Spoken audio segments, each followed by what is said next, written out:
people of Earth, and welcome back to another Choose Your Own Adventure book reading. We're back in the Mothman Cryptid Chronicles today. And if you didn't see the last video, you haven't missed much. Every place that we touched on was a dead end. So, I'm thinking this time around we may make a note to ourselves about where we go awry, but we'll see. We'll see if we do or not. So we are going to start where we sort of maybe made our first wrong decision. So we'll jump in here. This book is different. You are alone in charge of what happens in this story. It's very cool. Alright, let's see. So we got to page here. We did decide to bravely explore. So we went to page 72.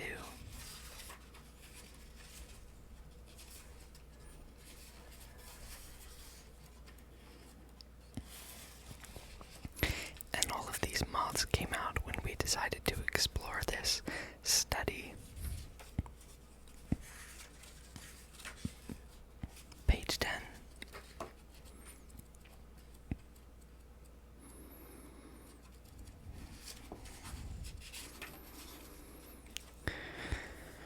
Okay, if we continue to dig through the files and notebooks for more clues, go to page 30. Well, that's exactly what we did. And then here we had put on the watch. We wore the watch as a remembrance of our grandfather, but instead, if the watch seems too special and expensive to wear, you put it back in the box and turn to page 144.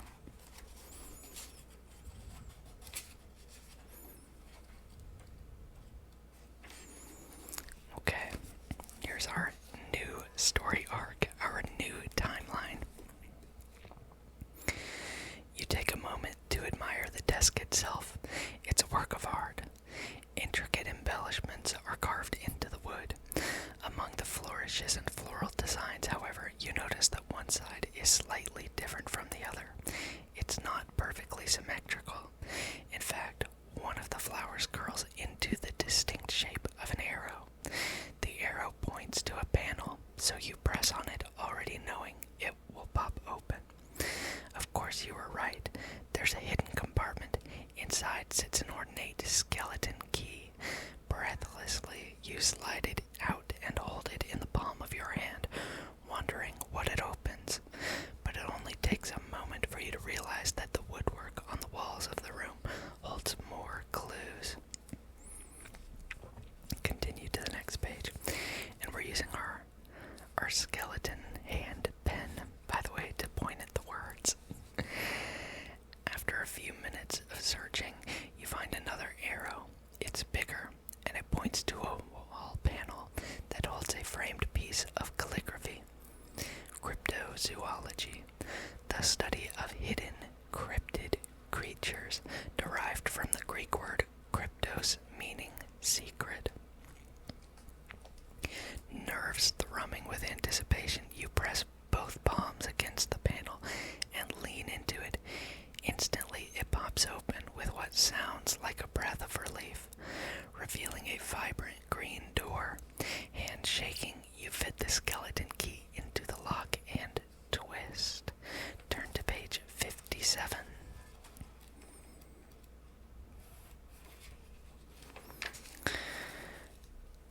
The green door swings open and you stutter with disbelief. What lies ahead is hard to comprehend. There are cactus-shaped trees, but with veined blue leaves. The ground is covered in long white grass, which bends in the wind. When you gaze up at the purple sky, you see flocks of Mothmen flying majestically below the clouds. A bizarre creature perches on the crest of a rock, watching you with dark eyes. In a nearby lake, a monster rears its eel-like head before submerging again. You must have opened some sort of portal to another world, a universe of cryptids. You're too distracted to notice when the door swings closed behind you. You jump at the sound of the lock catching. No, you gasp. You're still holding the key in your hand, but there's no slot for it on this side of the door. You're trapped. The beast on the rock hisses at you, baring its giant incisors. Your blood runs cold. You have to run. You have to hide. As you sprint for your life, you realize the irony. You are now the cryptid creature in this strange parallel world, and in order to survive, you must spend the rest of your days desperately trying not to be seen. The end. So we became the cryptid in that one. That's fun. I remember we were at page 10. So instead of continuing to dig through the files, we will instead take the important note downstairs to show it to your parents on page 16. So we've explored every wrong choice, except we haven't explored this choice inside the office. 16.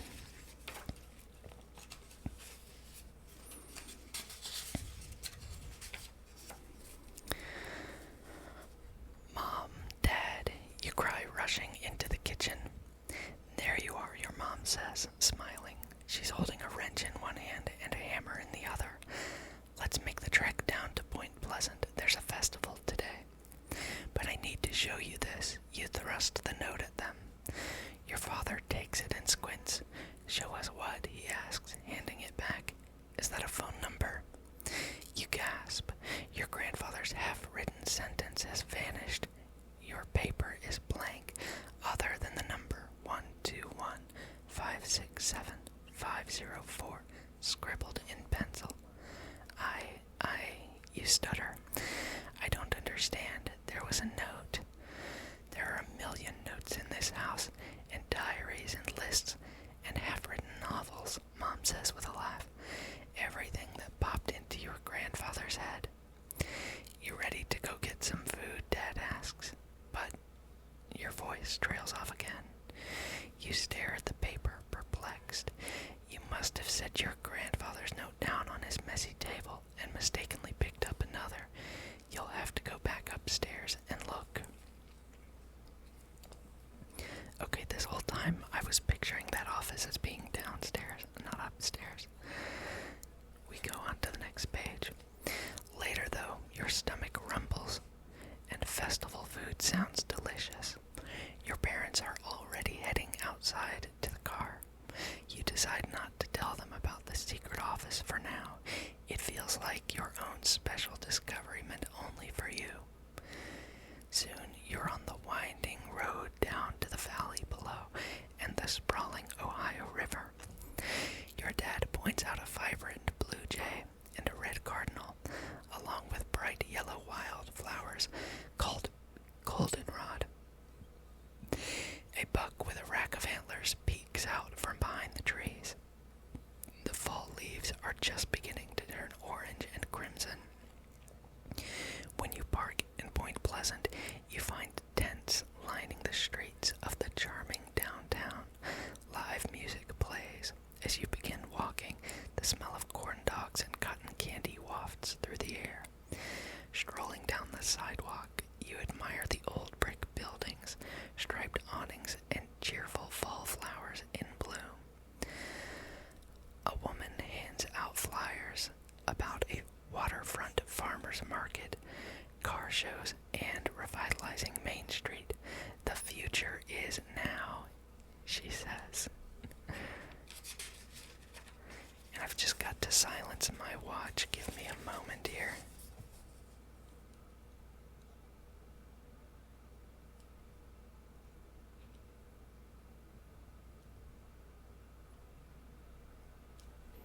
Okay, that should do it. And then you see the Mothman. He's a towering metal sculpture with veined wings, six-pack abs, and an insect face with mandibles. Below his feet, 3 claws each, a plaque entitled Legend of the Mothman describes the first sighting in 1966 at the TNT area. You remember that your grandfather had a thick file folder about that place. Surprise, your mom spreads her arms wide. This is the Mothman Festival.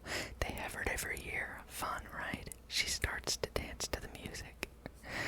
Local legend, your dad explains. There have been a lot of supposed Mothman sightings in Point Pleasant area over the years. He rolls his eyes. Clearly, he doesn't share the same beliefs as your grandfather. If you did miss our last episode, we have moved into our grandfather's old mansion after he mysteriously disappeared. We continue on to the next page.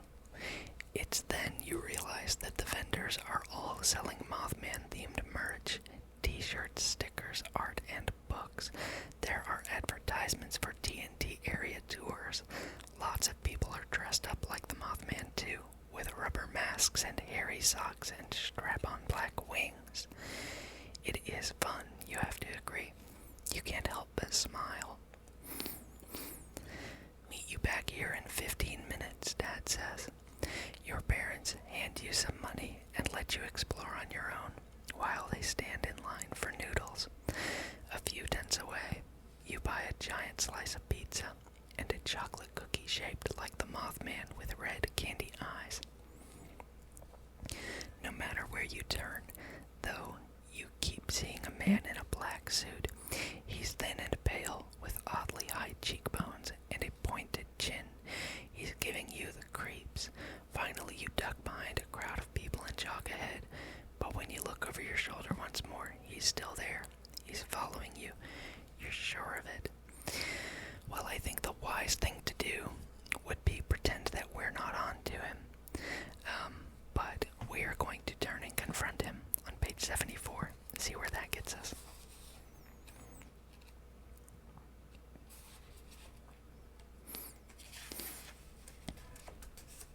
Okay, we were just on page 18. Let's see if we can remember that.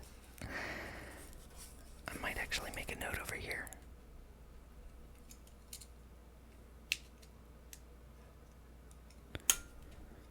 Okay. This had one of those, glue dots that are sometimes on the end of a new pin. I've not used this pin yet. I got it at a Halloween party. Okay, back to our book. What do you want? You ask firmly. You're following me. I know your grandfather, the man in black, talks in a stilted, robotic tone, like he needs to think out each word. His fingers are strangely thin and long. On his wrist is an unusually thick watch with multiple faces and knobs. On his face are sunglasses, so you're unable to read the expression in his eyes, if there is any. He seems somewhat soulless. What do you mean you know him, you ask? He disappeared years ago, and everyone thinks he's dead. You knew him. He is still with us, the man says. Sure, okay, you say. I know what you mean. Do you? Yeah, he's in our hearts. It's a thing grown-ups say to make everyone feel better. But the pale man shakes his head. He points to a dog trotting past, a friendly-looking Labrador retriever on a leash. Dogs hear things which humans cannot. True. Turn to page 76. This guy is super weird. It's like he's from another planet, but there are hundreds of people milling around. It's not like you're alone in a dark alley. You can even see your parents from here, a little ways down the street. Plus, you want to know more about his connection to your grandfather, so you continue talking. Do you know what happened, you ask? Why did my grandfather disappear? Why was he never found? You must answer my question first. Fine, you sigh, not understanding the point. Yes, dogs can hear higher-pitched noises. The noises exist, even if you yourself cannot hear them. You nod. There are also waves of light the human eye cannot detect. Nonetheless, infrared and ultraviolet exist, correct? He traces circles around his head with a pale, thin finger. Invisible radio waves are all around us. What does this have to do with my grandfather? Some people can sense things others cannot. He leans toward you, and you take a step back. Above his sunglasses, his thin eyebrows go up. Some people can see, as can you. Me? Oh, I don't know what you mean, you say, though in your gut you sort of do. You often notice details, things that other people miss. For example, the hidden door in the old mansion. You have answered my question, the man in black says with a maniacal smile. What is your name, mister, you ask. I am Indrid Cold. He tilts his pointed chin at you. I know what you are. I will see you in time. Indrid Cold. I wonder if that's an anagram for anything. Nothing springs out immediately.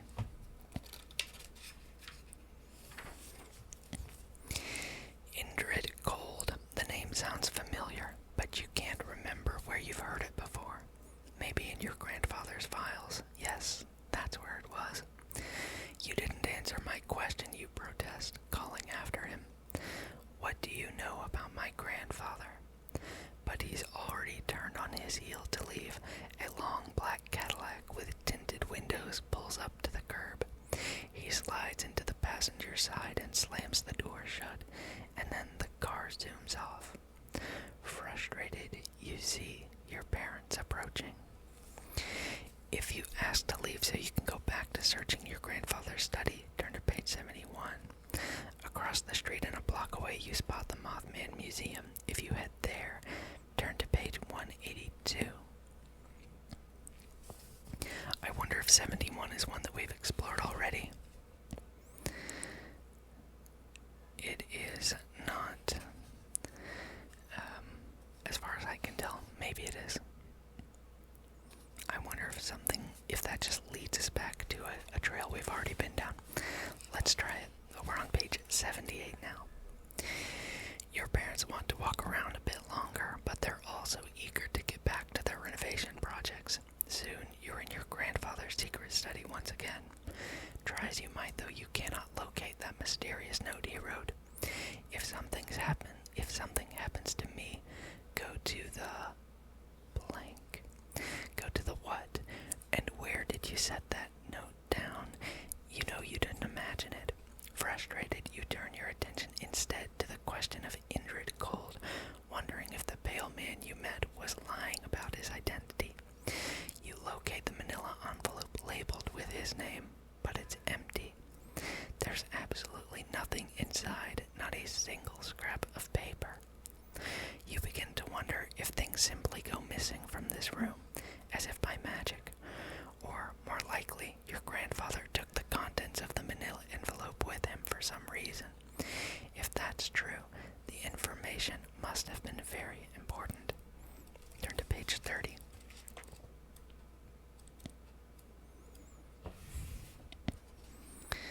Okay, so we're back at the watch. This means that we have taken a wrong turn, so we'll go back to page 78.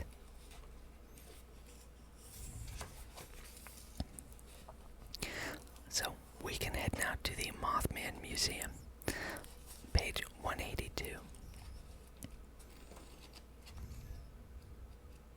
Oh, that's very nearly the end, isn't it?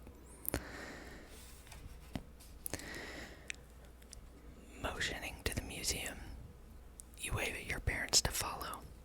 While you wait for them to catch up, you have a moment to think. You decide to put the pale man out of your mind, at least for now. He was clearly out of his. Once you're back in your grandfather's office,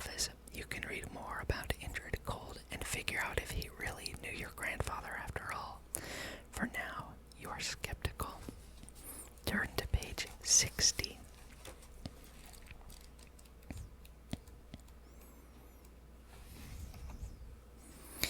Walking once again with your parents, the three of you soon reach a storefront with a bold sign on its windows, advertising what's inside. The world's only Mothman museum. This should be fun, your mom says, opening the door. As you enter the museum, a friendly employee greets you. Welcome, she says with a smile. Have a look around. I'm here if you have any questions. You do indeed ask many questions about the history of the museum, the amount of supposed UFO activity in the area, and how the Mothman has been sighted several times over the past 13 months.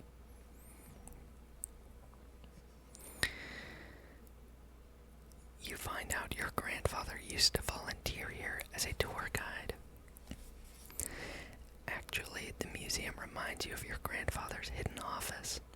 It's full of information about the TNT area and famous investigators such as John Keel and Mary Hyre. You learn that there was a major movie with Hollywood stars dramatizing the events of the 1960s, leading up to the collapse of the Silver Bridge.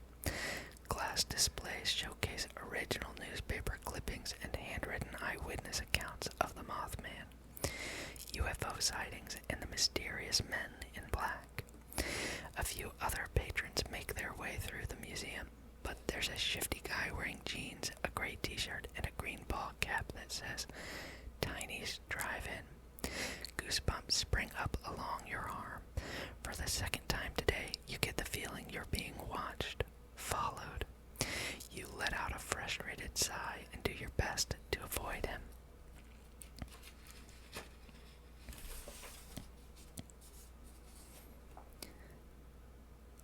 Let me get your picture with the Mothman, your mom says.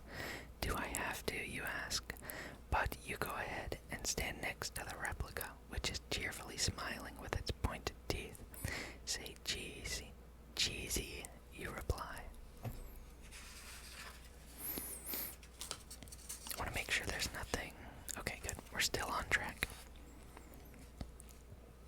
She snaps a few photos before you move on to the gift shop, which is full of Mothman-themed books, posters, patches, hoodies, mugs, stickers, keychains, plushies, buttons, and magnets.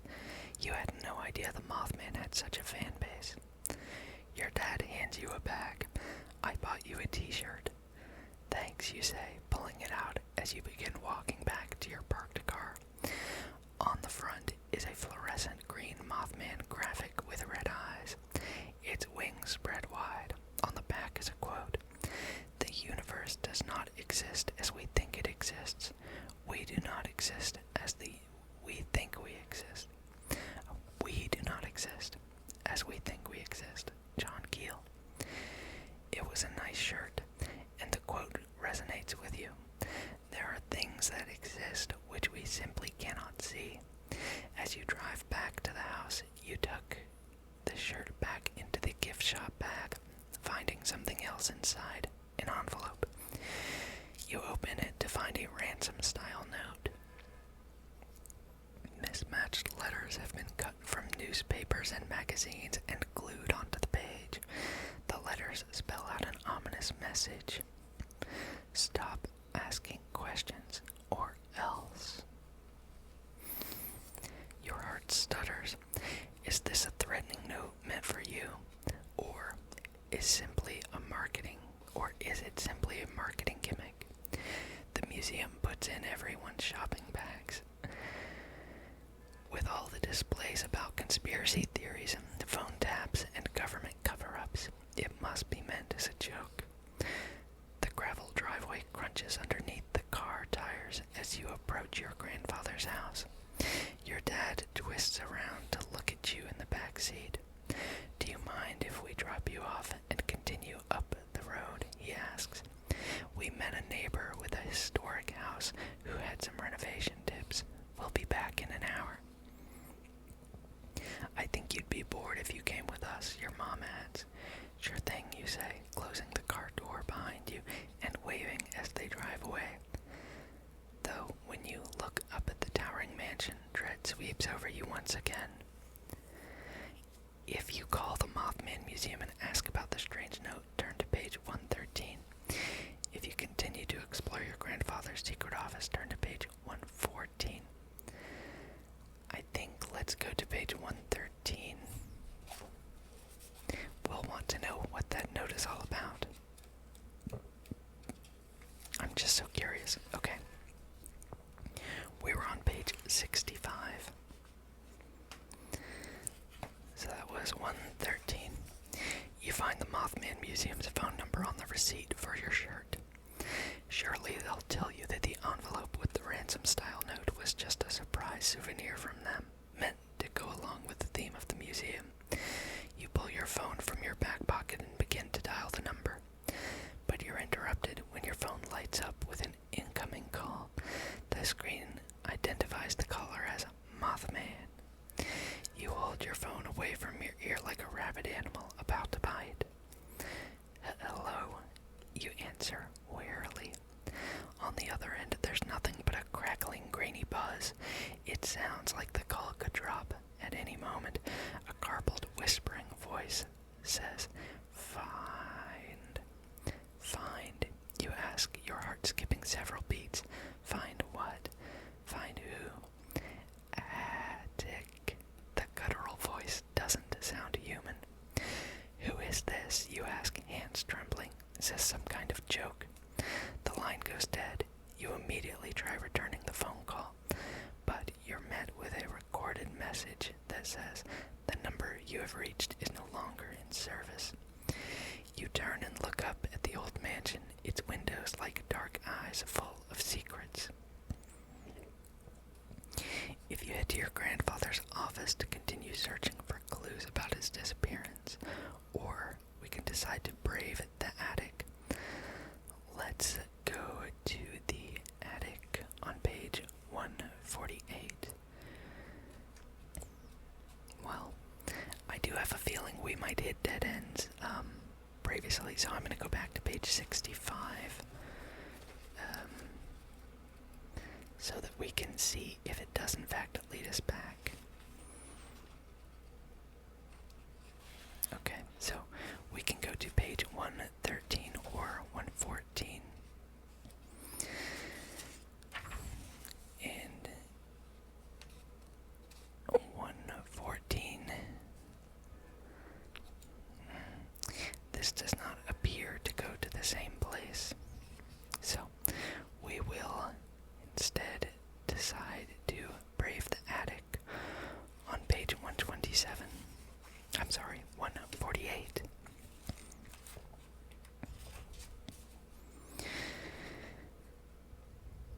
You climb the stairs to the attic, nerves jangling. Was that phone call really from the Mothman? You let out a little laugh, trying to reassure yourself. Ridiculous, right? There's no such thing as the Mothman. Nonetheless, doubt nags at you. What if there is? And why the attic? The entire fourth floor of the mansion is crammed with dusty furniture, clothes, and boxes of Star Trek and Twilight Zone DVDs. Stranger Things posters are pinned to the walls. The air is hot and stuffy. You grab an old baseball bat to use as a weapon, just in case this is some kind of trap. Soon you find a fleet of telescopes lined up against the windows. Your grandfather must have spent hours up here gazing at the stars and planets, contemplating the universe. A slight breeze sends a piece of paper with handwriting on it skittering past your feet. You realize that one of the windows is ajar.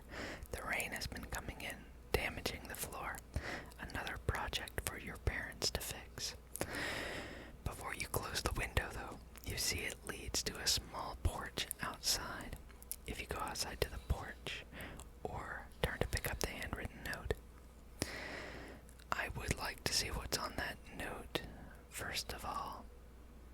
But this outside porch does seem nice, so maybe we'll come back to this. We'll go to 163 about this note. You pick up the note and read your grandfather's shaky handwriting. How the watch works is a mystery to me. I'm lucky to have returned to the present alive after using it once.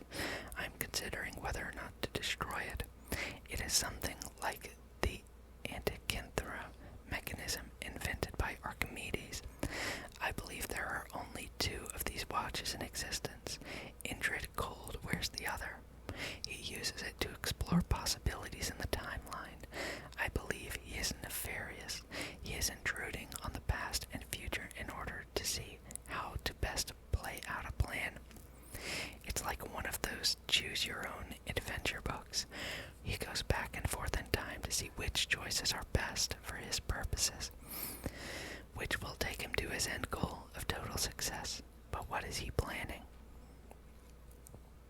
If something happens to me, go to the Intergalactic Military 121567504. You read the note a dozen times, trying to make sense of it. Unfortunately, you won't be able to follow through any of these leads. You smell the smoke before you feel the heat of the fire. When you try to leave the way you came in, you find that the steps leading downstairs are engulfed in flame. Desperate, you run outside onto the little patio. Orange flames snap out of the windows on the floors behind you.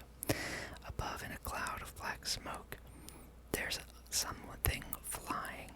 Its dark body is nearly hidden among the billows of smoke.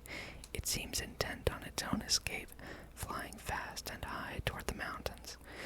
As you cough violently, smoke fills your lungs. You have the choice to jump to the brick patio below or wait for the flames to take you.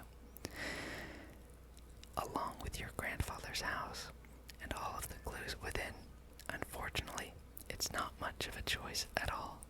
The end. Okay, so we're gonna walk back to page 65. I know there are some other things, but this is just the number I remember.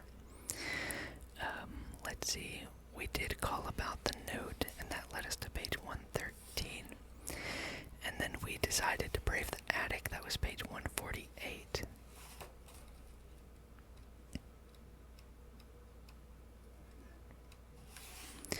And then if we go outside to the porch, that's 138. Oh, I meant 149, I guess. Okay, 138 is... Once outside, you gasp at the breathtaking view of the rippling Appalachian Range and the trees tinged with fall colors. The porch is a cozy little space with a chair and a weather-battered rug. A tray sits on a small table, holding a teapot and a cup. Your grandfather must have been out here before his disappearance, enjoying a hot drink while breathing the fresh air and listening to the birds. But there are no birds singing. It strikes you as odd. You remember that animals can sense if a predator is nearby. The woods will fall silent. It makes the hairs on the back of your neck stand up. You get the uncanny feeling you are not alone. Warily, you look left, then right, spotting something attached to the roof. It looks like a giant perch. Clawed feet are curled around it. They're black and gigantic, attached to thick legs. Could it be the Mothman? You lean against the railing, straining to see the beast's body and face. A sickening, splintering noise breaks the silence. It's the rotten wooden railing, snapping under your weight.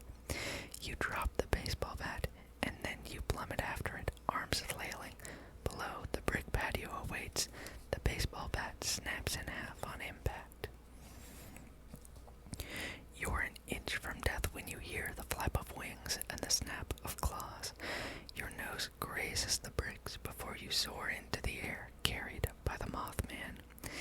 His talon-like claws dig painfully into your sides. Choking for a breath, you're both terrified and exhilarated. You're alive. The treetops wave beneath you as you skim past their leafy heads. You hear birds singing once again. After a long journey, you're deep in the mountains, tucked into the dark folds of ravines and hidden crannies. The Mothman dips and banks, and you're suddenly inside a cave, coming to a landing. As you scramble to your feet, you're now able to see the mythic creature you didn't believe existed. The Mothman stands 7 feet tall with a wingspan twice as big. His body is pure muscle. His eyes are red globes which sit above his insect-like mandibles. You can't tell if he's covered in fur or feathers, but he's as dark as the cave shadows, trampling you back away. Turn to page 173. But his mesmerizing red eyes reel you in. You see yourself inside them, spiraling visions of your future spin past, of what will happen if you leave his cave. You will be imprisoned on an alien moon. You will slip into an alternate universe. You will die in a mine. You will be shot by a blue laser. You will go insane. So we have had a few of these. Your eyes burn and blur, but the message is clear. You will stay. This is your home now. You will never leave this cave. The Mothman will not allow it. You will survive in hiding deep within these mountains forever. The end. That's pretty good. Okay, we're going to go back to page 65 and then 113, I believe. Almost there. Okay, we braved the attic, and I think we did both options there. Right, let's go back just to look at page 148. And we did both of those options. So instead, let's head back to Grandfather's office to continue searching for clues about his disappearance. Head to page 127.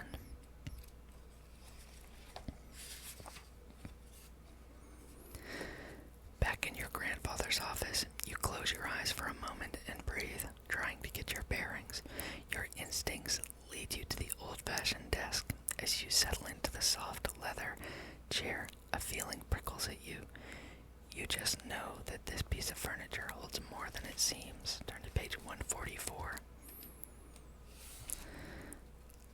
Let's see. Okay, so this is back at the door that we found. So that was another dead end here. We're going back to page 65. And we don't have to call the museum. Instead, let's go to page 114 and try something else.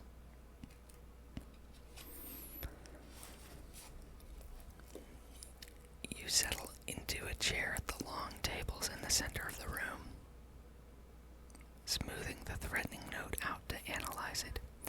You wonder if your grandfather ever received something similar. You'll have to search through his stacks of papers to see.